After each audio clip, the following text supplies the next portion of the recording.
Yeah, el जिन्दो मारिरहेछ यो देश रोइरहेछ सपना सबै हारिरहेछ बोक्रो रासुले जिन्दगी नै मारिरहेछ नेताहरू भाषणमा मात्रै महानी जनता खोजिरहेछन् बाँच्ने कहानी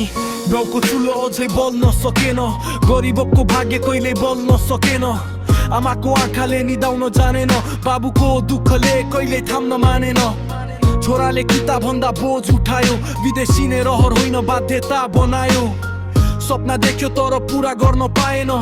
देशमै बसेर भविष्य कोर्न पाएन भोट माग्दा हात जोडेर आउँछन् जितेपछि जनताको दुःख बिर्साउँछन् देश बेचेर खल्ती भारी बनाउँछन् सत्य बोल्नेलाई चुप नै गराउँछन् युवा सबै विदेशतिर भागिरहेछ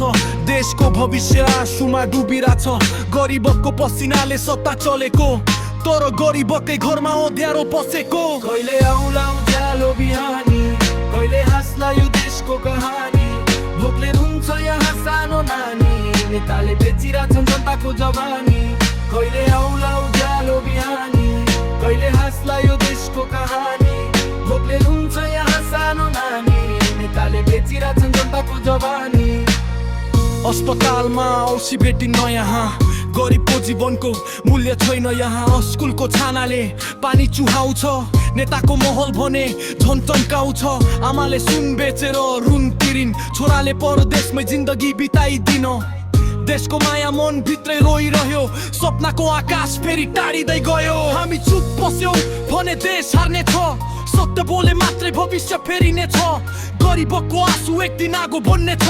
भ्रष्टाचारको दरबार त्यही चल्ने छ कहिले आउला उज्यालो बिहानी कहिले फेरि एला देशको कहानी जनताको मुटुमा अझै छ विश्वास एक दिन अवश्य जित्ने छ नेपाल खास कहिले आउला उज्यालो बिहानी कहिले फेरि एला देशको कहानी जनताको मुटुमा अझै छ विश्वास एक दिन अवश्य जित्ने छ नेपाल खास